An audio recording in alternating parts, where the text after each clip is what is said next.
கடந்த 2023 ஜனவரியில் நடவு பண்ண தென்னை மரம் நல்லா பராமரிப்புனால நல்லா செழிப்பாக இருக்குது. இப்போ இதுக்கு வந்து காய்க்கிற ஸ்டேஜ் ஆயிடுச்சு. இந்த மரத்துல இருந்து ஒரு 3 அடி தள்ளி ஒரு வட்டைப்பாத்தி எடுத்துக்கலாம். இந்த மண்ணை எடுத்து நம்ம வெளிப்பக்கம் போட்டுக்கலாம். பாருங்க, இந்த 3 அடி பக்கத்தில் நம்ம தோண்டோடனே மேற்பகுதியில் வேர் தெரியுது. கடல்பாசி உரத்தில் நிறைய ஹார்மோன் இருக்கிறதுனால செடியோட வளர்ச்சியை தூண்டி வேரோட வளர்ச்சியை தூண்டி நல்லா வளர வைக்கும். அதேமாதிரி பார்த்தீங்கன்னா இப்போ தென்னையை பொறுத்த வரைக்கும் இந்த நுண்ணூட்ட சத்து முக்கியம். அடுத்து நம்ம வேப்ப மண்ணாக்கு போடலாம். இந்த வேப்ப மண்ணாக்கு என்னென்னா செடியோட பூச்சிகளோட தன்மையை கட்டுப்படுத்தும். அதாவது பூச்சிகள் ரொம்ப வராமல் கட்டுப்படுத்தும். இப்போ வேப்ப மண்ணாக்கு போட முடியலைன்னா ரொம்ப நல்ல ஒரு ஐடியா என்னென்னா வேப்பந்தழை வந்து வேப்பம் புண்ணாக்கோட நல்லா செயல்படும்.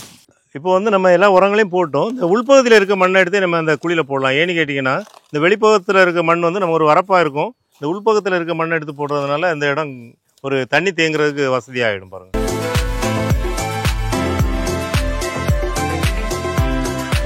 வணக்கம். சென்னை கூடுவாஞ்சேரியில் இருக்கக்கூடிய கிரீன்லேண்ட் நர்சரியில் பலதரப்பட்ட எக்ஸாட்டிக் செடிகளை சேல்ஸ் பண்ணிகிட்டு இருக்கோம்.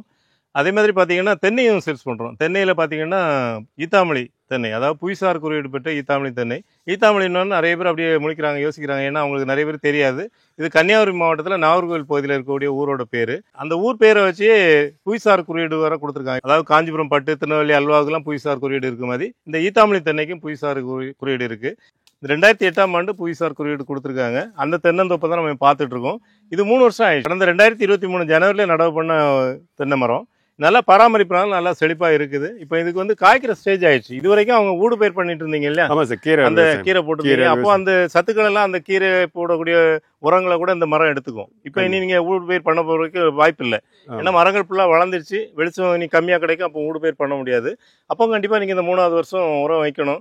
அது நான் கேட்காமலே நீங்களே கூப்பிட்டீங்க. ஆக்சுவலா 3 வருஷம் ஆயிடுச்சு சார், என்ன பண்ணலாம்னு சொல்லுங்க அப்படின்னீங்க. வந்து பாருங்க, நான் தான் உங்களுக்கு. ஆமா, அது வந்து எனக்கு நீங்க அனுப்புற வீடியோ பார்த்தோன்னா ரொம்ப எனக்கு சந்தோஷமாயிடுச்சு. ஏன்னா பொதுவாக நம்ம குழந்தைகள், நம்ம பிள்ளைங்க இருக்குன்னு வைங்களா, அவங்க வளர்ந்து ஒரு ஸ்டேஜ் வந்து ஒரு வேலைக்கு போய் கல்யாணம் ஆகி பேரம் பேத்தி பார்த்தா எப்படி ஒரு சந்தோஷம் வருமோ அதே மாதிரி உண்மையாகவே எனக்கு. ஏன்னா இது எங்கள் வீட்டில், எங்கள் பிரதர் வீட்டில் இந்த கன்றுகளை தேர்வு பண்ணி வளர்த்து எங்கள் கிரீன்லேண்ட் நர்சரி மூலம் கொடுத்த செடிகள். அதனால் எனக்கு அந்த ஃபீல் இருக்குது, ரொம்ப சந்தோஷமாக இருக்குது. இப்போ அதுக்கு உரம் கண்டிப்பாக வைக்கணும். உரம்னா இதுக்கு வந்து தலைமணி சாம்பல் சத்துன்னு சொல்லுவாங்க. எப்படி அதேமாதிரி நுண்ணூட்ட சத்துக்களும் தேவை. நுண்ணூட்ட சத்துக்கள்ங்கிறது நம்ம ஒரு போன்வீட்டா சாப்பிட்ற மாதிரி. குழந்தைங்களுக்கு பூஸ்ட்லாம் அந்த காலத்தில் கூட இப்போ நிறைய நவதானியங்களை கொடுக்குறாங்க. அவங்க கொடுத்தது தான் நம்ம இப்போ செலவு கம்மியாக கொடுக்குறோம். இப்போ அந்த மாதிரி இதுக்கு உரங்கள் தேவைங்கும் போது என்னென்ன உரங்கள் வைக்கிறோங்கிறத பார்க்கலாம். கண்டிப்பாக 3 வருஷத்துக்கு ஆன மரங்களுக்கு காய்க்கிறதுக்கு உரங்கள் வச்சா தான் நல்லபடியாக காய்க்கும். பொதுவாக நான் நிறையா சொல்கிறது எல்லாமே யானையும் பூனையும் தான் நான் கம்பேர் பண்ணுவேன் எப்போவுமே. இது வந்து தென்னை வந்து ஒரு யானை மாதிரி நிறையா சாப்பிடும். அதை நல்லா ஞாபகம் வச்சுக்கணும். அதுமாதிரி வளமான பூமியில் தான் நல்லா வரும். பொதுவாக 3 வருஷத்தில் நிறைய கஸ்டமர் வந்து எங்கிட்ட இப்போ குறைகள் சொல்லுவாங்க. எல்லாருமே நிறையா இருக்காது. சார் உங்ககிட்ட வாங்கி தென்னை மரம் வாங்கி 5 வருஷம் ஆச்சு சார், இன்னும் காய்க்கலாமாங்க ஒரு சிலர். அப்போது எப்படி இருக்குன்னு போட்டு அனுப்புங்க. அது ஒன்றுலேயே நிழலில் இருக்கும், இல்லைன்னா புல் மண்டி போய் கிடக்கும். அவங்க பராமரிப்பே இருக்காது. அவங்க பாட்டு அவங்க வேலையை பார்த்துட்டு இருப்பாங்க. தென்னை மரம் பாவம் போல் நிற்கும். அதனால தான் அது காய்க்காமல் இருக்கும். மொழியே உங்களை மாதிரி பராமரிச்சா எல்லா தென்னை மரமும் எந்த நர்சரியில் வாங்கினாலும் கண்டிப்பாக காய்க்கும். எனக்கு அந்த ஒரு பதிவு கண்டிப்பாக பண்ணணும். நம்மளுடைய பூமியில் என்ன இருக்கோ அதை பொறுத்து தான் எல்லா மரங்களுமே. இந்த தென்னை மரம் காய்க்கிறது. இப்போ இந்த மரங்களுக்கு நம்ம உரம் எப்படி வைக்கணுங்கிறத நான் ஒரு மரத்துக்கு வச்சு காமித்து தரேன். நீங்கள் மற்ற மரங்களுக்கு அதை மாதிரி வச்சிங்கன்னா உங்களுக்கு இந்த இப்போ நிறைய செலவு பண்ணியிருப்பீங்க. இதுக்கு இந்த செலவுகளெல்லாம் நீங்கள் டபுள் மடங்காக எடுக்கலாம். ஒரு மடங்கு பணம் செலவு பண்ணுறீங்களோ அதில் 2-3 மடங்கு அதிகமாக மகசூல் எடுக்கலாம். கண்டிப்பாக அதை நீங்கள் பார்க்க தான் போகிறீங்க. கண்டிப்பாக நானும் வந்து பார்க்க தான் போகிறேன் அடுத்த வருஷம். நம்ம ஏன்னா இந்த மரம் ஒரு தென்னை மரத்துக்கு உரம் வச்சா உடனே தெரியாது. ஒரு 2-3 மாதத்தில் அதனுடைய எஃபெக்ட் தெரியாது. இன்னும் 4வது வருஷம் இது காய்க்கும். 4லேருந்து 5 வருஷத்துக்குள்ளே ஈத்தாமொழி நெட்டை காய்க்கும்னு சொல்கிறேன். கண்டிப்பாக எனக்கு சந்தேகமே இல்லை. 4வது வருஷம் 5வது வருஷம் இது காய்க்க ஆரம்பிச்சிடும். அப்போ எவ்வளோ காய்கள் வருது, காய்கள் எப்படி வருதுங்கிறத நம்ம பார்க்கலாம். அதுக்கு முன்னாடி இப்போ உரத்தை வச்சிடலாம். இந்த மரத்துல இருந்து ஒரு 3 அடி தள்ளி ஒரு வட்டைப்பாத்தி எடுத்துக்கலாம். இந்த மண்ணை எடுத்து நம்ம வெளிப்பக்கம் போட்டுக்கலாம். பாருங்க, இந்த 3 அடி பக்கத்தில் நம்ம தோண்டோடனே மேற்பகுதியில் வேர் தெரியுது. இப்போ இந்த 3 வருஷம் ஆன மரத்தில் வந்து வேர் பகுதி வந்து வெளியே தான் இருக்கும். அதாவது நம்ம இந்த தென்னை மரத்துக்கு பக்கத்திலே இருக்காது. அது வேரில் தான் நம்ம சாப்பாடை கொடுக்கணும். குழந்தைங்க எப்படி வாய் வழியாக சாப்பாடு கொடுக்கணும், அதே மாதிரி வேர் பகுதியெலாம் கொடுக்கணும். தெரியாமல் சிலர் பக்கத்திலே பள்ளம் எடுத்து போடுவாங்க. அது மாதிரி போட்டால் அது ரொம்ப பலன் தராது. இந்த மாதிரி பள்ளம் தோண்டும் போது ஒரு சில வேர்கள் பாதிப்படையும். அதனால் வந்து மரத்துக்கு எந்த பாதிப்பும் இல்லை. அதுக்காக நீங்கள் பயப்பட தேவையில்லை. நம்ம கிரீன்லேண்ட் நர்சரி பொறுத்த வரைக்கும் தென்னையாக இருந்தாலும் சரி, மற்ற செடிகளாக இருந்தாலும் சரி, அதுகளுக்கு தேவையான உரங்கள் எல்லாமே நம்ம கிரீன்லேண்ட் நர்சரியில் சேல் பண்ணுறோம். அந்த மாதிரி பண்ணக்கூடிய ஒரு கடல்பாசி உரம் தான். இந்த கடல்பாசி உரத்தில் நிறைய ஹார்மோன் இருக்கிறதுனால செடியோட வளர்ச்சியை தூண்டி வேரோட வளர்ச்சியை தூண்டி நல்லா வளர வைக்கும். அதேமாதிரி பார்த்தீங்கன்னா இப்போ தென்னையை பொறுத்த வரைக்கும் இந்த நுண்ணூட்ட சத்து முக்கியம். அதாவது இந்த கடல் பாசி உரம் மற்ற உரங்கள் இருக்கிறது தழைச்சத்து மணிச்சத்து சாம்பல் சத்துனா இது நுண்ணூட்ட சத்து. அந்த நம்ம சொன்னோம் இல்லையா ஃபர்ஸ்ட் போன்விட்டா பூஸ்ட் அந்த மாதிரி ஒரு சத்துக்கள் நிறைஞ்சது. அதாவது அயன் போரான் துத்தநாகம் இந்த மாதிரி சின்ன சின்ன சத்துக்கள் நிறைஞ்ச ஒரு உரம். இதை வந்து நம்ம ஒரு வருஷத்துக்கு ஒரு மரத்துக்கு 1 கிலோ பயன்படுத்தணும். இந்த உரங்களையும் நம்ம கிரீன் நர்சரியில் சேல் பண்ணுறோம். அதுமாதிரி கண்டிப்பாக வேப்ப மண்ணாக்கு பயன்படுத்தணும். வேப்ப மண்ணாக்கு பார்த்தீங்கன்னா நல்ல தரமான வேப்ப மண்ணாக்காக பயன்படுத்தணும். நல்ல தரமான வேப்ப மண்ணாக்காக பயன்படுத்துனீங்கன்னா அது வந்து நல்ல கசப்புத்தன்மை ஏற்படுறதுனால செடிகளில் பூச்சிகள் வர்றது கண்ட்ரோல் ஆகும். அது மக்கி உரமாகவும் பயன்படும். அதேமாதிரி மண்புழு உரம் கண்டிப்பாக மண்புழு உரம் போடணும். என்னதான் தோல் உரம் போட்டால் கூட இந்த மண்புழு உரம் போடும்போது இந்த மண்புழு உரத்தில் இருக்கக்கூடிய மண்புழு முட்டைகள் குஞ்சுகள் எல்லாமே டெவலப் ஆகி மண்ணை இன்னும் கொஞ்சம் வளமாக்கும். அதுக்காக தான் அந்த மண்புழு உரம் போடுறோம். அதேமாதிரி ஆர்கானிக் பொட்டாஷ் இப்போ நம்ம கிரீன் நர்சரியில் புதுசாக இதை அறிமுகப்படுத்தியிருக்கோம். இது வந்து செயற்கை உரம் கிடையாது. தென்னை மரத்துக்கு வந்து தென்னை வாழைக்கெல்லாம் வந்து பொட்டாஷ் ரொம்ப முக்கியம். அதாவது சாம்பல் சத்து. அந்த சாம்பல் சத்து வந்து கொடுக்கக்கூடியதான் இந்த ஆர்கானிக் பொட்டாஷ்.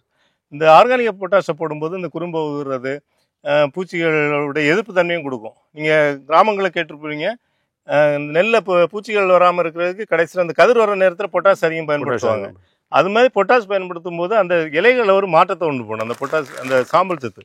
அதனால் பூச்சிகள் கூட விரும்பி வராது. அதேமாரி அதிகமான மணி வந்து நெல் மணியாக இருந்தால் கூட அதிகமாக ஊட்டமாக இருக்கும். அதுக்கு தான் அந்த பொட்டாஷ் பயன்படுத்துறது. அந்த பொட்டாஷும் இந்த ஆர்கானிக் கெமிக்கல் கிடையாது. அது எப்படி பயன்படுத்துகிறோங்கிறது நம்ம இப்போ பார்க்கலாம். முதல்ல இந்த கடற்பாசி உரத்தை போட்டுடலாம்.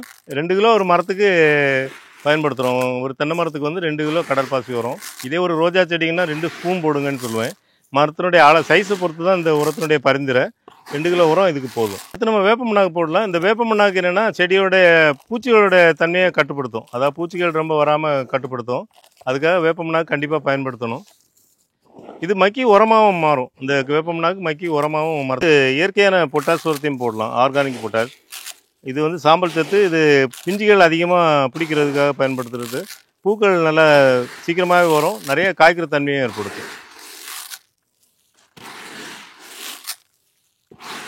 அதாவது நம்ம ஏற்கனவே போட்ட உரங்கள்லாம் பார்த்தீங்கன்னா எல்லாம் டிஏபி உரம் மாதிரி பார்க்குறது தோன்றிருக்கும். அதனால் நிறைய பேர் என்ன கெமிக்கல் உரத்தை போட்டுக்கிட்டு ஒரு ஆர்கானிக் உரம்னு சொல்கிறாருன்னு நினைக்கலாம்.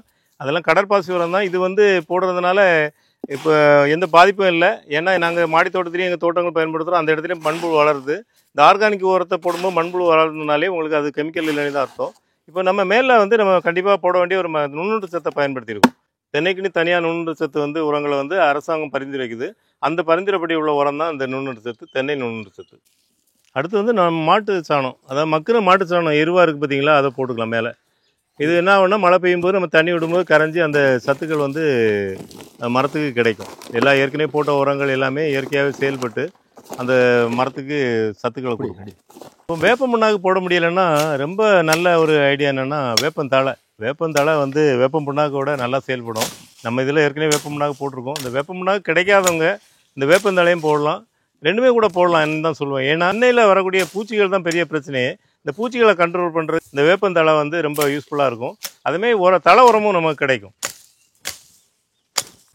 எல்லா உரங்களையும் போட்டப்புறம் நம்ம அந்த வேப்பந்தழையை மேலே போட்டு விட்டோம்னா அது ஒரு மல்ச்சிங் மாதிரியும் இருக்கும். அப்படி ஏதாவது நம்ம இனி தண்ணி விடும்போது இனி வரக்கூடியது மழைக்காலம், அது நல்லா ஒரு மல்ச்சிங்காக செயல்பட்டு அந்த ஈரத்தையும் பிடிச்சி வைக்கிறதுக்கு நல்லாயிருக்கும்.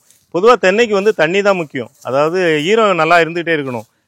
தென்னையை வந்து காய விட்டோம்னாக்க உங்களுக்கு அதனுடைய மகசூல் பாதிக்கும். நிறைய பிஞ்சுகள் வந்தாலுமே அந்த ஹார்மோன்லாம் சரியாக சுரந்து காய் பிடிக்காமல் போகும்.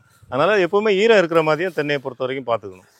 இப்போ வந்து நம்ம எல்லா உரங்களையும் போட்டோம். இந்த உள்பகுதியில் இருக்க மண்ணை எடுத்து நம்ம அந்த குழியில் போடலாம். ஏன்னு கேட்டிங்கன்னா இந்த வெளிப்பகுதியில் இருக்க மண் வந்து நம்ம ஒரு வரப்பாக இருக்கும். இந்த உள்பக்கத்தில் இருக்க மண்ணை எடுத்து போடுறதுனால இந்த இடம் ஒரு தண்ணி தேங்குறதுக்கு வசதியாகிடும். பாருங்கள், இந்த தலைகள் வந்து நல்லா மூடுற மாதிரி அப்படியே லெவல் பண்ணி விட்டுறலாம். இப்போ இந்த வீடியோவில் பார்த்தீங்க நிறைய உரங்கள் போடுறத. இந்த இப்போ சென்னையில் நிறைய பேர் தென்னை மரம் வச்சுருப்பீங்க. இல்லைன்னா டவுன்லேயே கூட இப்போ எல்லா ஊர்லேயும் கூட டவுன் ஏரியாவில் இவ்வளோ இடம் இருக்காது. ஆக்சுவலாக அதில் ஃபுல்லாக காங்கிரீட் போட்டிருப்பீங்களா, பேவர் போட்டிருப்பீங்க. அந்த மாதிரி இடங்களில் எப்படி உரம் வைக்கிறங்கிறத இன்னொரு வீடியோவில் பார்க்கலாம். இப்போ வந்து எல்லா உரங்களும் போட்டு முடிச்சிட்டோம். இதுக்கப்புறம் வந்து நம்ம வந்து வரப்பு கட்டிக்கணும் தண்ணி தேங்குற மாதிரி. இந்த தண்ணி வந்து முதல் தண்ணி வந்து நிறைய தண்ணி தேங்குற மாதிரி விடணும். இந்த உரம் போட்டாச்சுன்னா ஒரு குறிப்பிட்ட நாளுக்கு ஒரு 10-20 நாளைக்கு வந்து நம்ம வந்து நிறைய தண்ணி விடணும். அப்போ தான் இந்த உரங்கள் கரைஞ்சி இந்த மரங்களுக்கு சத்தாக மாறி செடி நல்லா வளரும். இப்போ நம்ம பயன்படுத்துகிற மாதிரியே நீங்களும் உரங்களை பயன்படுத்தி தென்னையில் நிறைய மகசூல் எடுக்கணுங்கிறது என்னோட ஆசை. இந்த மாதிரி உரங்கள் தேவைன்னா மற்றபடி எந்த இடுபொருட்கள் தேவைனாலும் நம்ம கிரீன்லேண்ட் நர்சரி நம்பர் 9841 986 400 நம்பருக்கு கான்டாக்ட் பண்ணுங்கள். நன்றி, வணக்கம்.